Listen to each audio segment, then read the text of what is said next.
Hello, this is A Plus Ashley with ATLHipHop.com, and I'm very pleased to be coming to you today from the gallery in East Atlanta Village with two stalwarts of the Atlanta hip hop community. We've got Count Basie Hello. and we've got Dylan.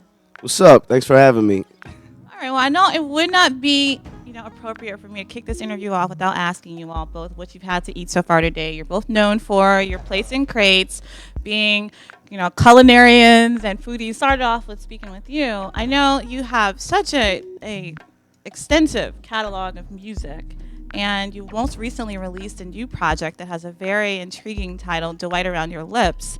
Tell me a little bit about that project and how you see that fitting into your catalog in general. Okay, my first name is Dwight, and so is Dwight Around Your Lips.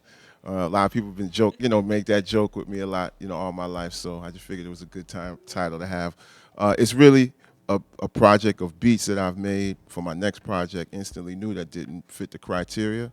There was another project that I had put out last year called Cloak and Dapper, and that one also was the remnants of Instantly New beats that I wasn't going to be able to use for that project. Awesome. Well, I know as a producer MC, I know it can sometimes be challenging, especially going through the process of understanding yourself, your needs that you need from yourself as a producer and as an artist.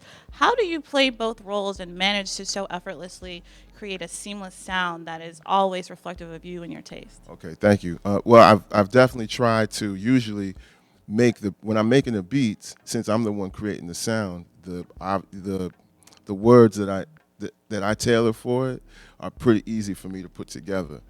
But for this project, I had a lot of different parameters and different things that I was trying to do because I'm doing it a different way. So, hence the title, Instantly New. Everything is something I pretty much haven't done before.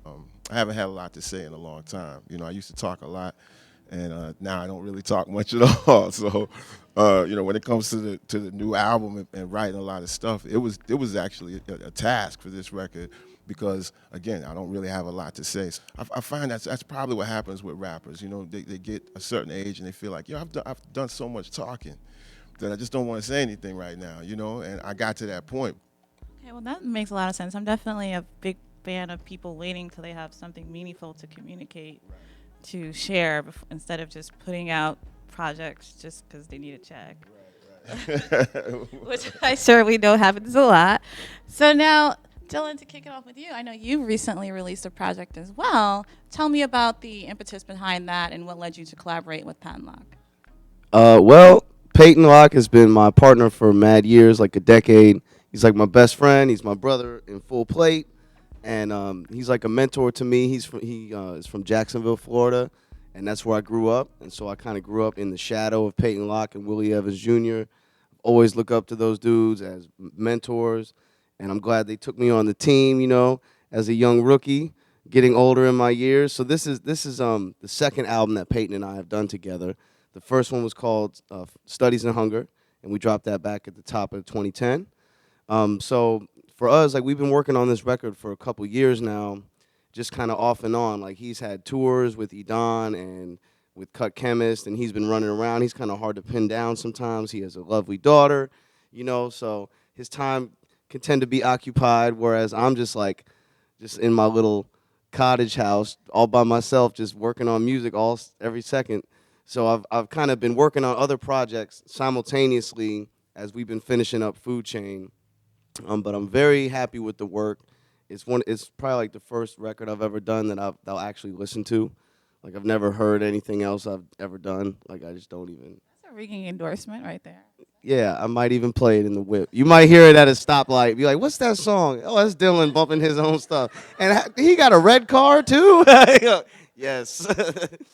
So yeah, Peyton is the man. He produced everything and did all the scratches and stuff.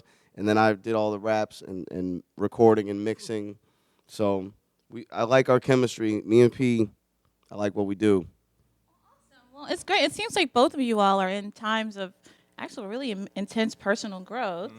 I've seen some new things coming from both of you. You're going to be listening to your music. You are sporting this fly new hairstyle. And I have to ask, I'd be remiss.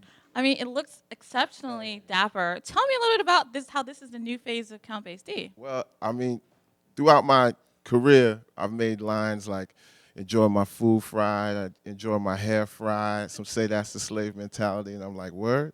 Or I have other lines like Conk and Jerry, hot comb and rollers. I mean, I've been talking about getting Jerry curls and stuff like that in my music for a long time, but a lot of people really thought I was just, just talking crazy, But I didn't get a Jerry curl. I had a Jerry curl in 5th grade. Uh, what's funny though I'm sorry, insert a photo here of that, please. is, but throughout the years, a lot of people, I've had the same group of hairstyles, every few years. I go to from a Caesar, ball fade, braids, maybe dreads, and I grew my dreads down to like my back and then cut them. I started growing them when my mother died.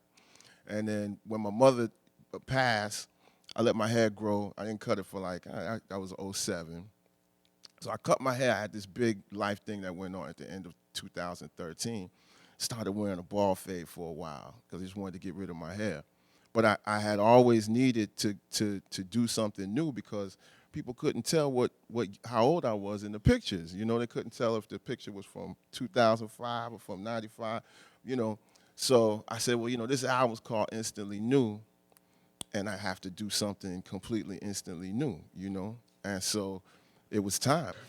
I shake it sometimes. I don't know. It's just fun. It's just a situation where everywhere. I'm not a person who really likes much attention. It's funny too, but I understand. It's Artist that doesn't like a lot of. I used to. Now, in my younger years, I'd be in here and trying to make a scene all up and down East Atlanta Village. But as I got older, I just a little bit more finesse with it. So this kind of forces me to stick out when I just would normally here I am with a new album out, and I would just be sitting here not saying anything at all. So this forces me to stick out and actually say, hey, how you doing? Because people are coming up to me all the time. You know what I mean? So it kind of serves that role too. But, Edwin Hawkins, Walter Hawkins, there's a lot of people who this hair is a tribute to. A lot of people, James Brown. James Brown, definitely. But yeah, I'm more from Terrence Howard. And not really Terrence Howard, because no disrespect or nothing, but that wasn't the inspiration. It was more because I'm about Terrence Howard's age. He might be a little older than me, so I wasn't really inspired there. But if anybody in modern times, maybe Dame Funk, you know what I mean. But outside of that, it's all the old players from my generation, actually, a really interesting point that you make that sometimes you have to do things that actually force you to progress, force you to advance, force you to step outside of your comfort zone. And you being such an accomplished artist with so many different things that you've already accomplished, going over the world probably a million times, on end, how are you staying motivated right now? Like, what are the things that are keeping you hungry to move to the next level, to continue to express? Well, that's my job every day. It has to be something varied, and I have to find that every day. And that's what the search is. It's not really. That's what it is. And if I tell you everything that I'm going through and everything that I'm doing or whatnot, then it kind of ruins it. But I just say that every day is a personal journey and personal growth that you try to build on. So you have something to say and maybe help somebody out or give somebody some perspective or something. But, for me, it's just I have to express myself in this way because it's the job. I've been given this gift. I have to just move forward and just do it, It's not really about whether it's great or whether it's terrible, whether it sells a lot, whether it doesn't sell any. It's more like what Ornette Coleman says, where you just have to just proceed and just do the job,